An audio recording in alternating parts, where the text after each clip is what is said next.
Welcome to memoQ in 90 seconds. Today, different ways to quickly access our memoQ documentation. There are quite a few ways to access our memoQ documentation besides navigating to docs.memoq.com using your favorite browser. The first way is using F1 when working in the memoQ desktop application.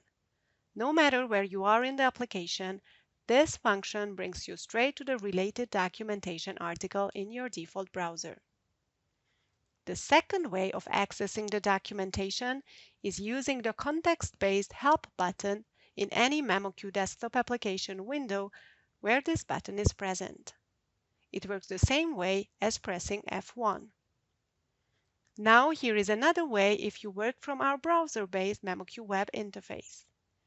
In the Project Manager interface of memoQ Web, look for the Help function in the bottom left corner of any page.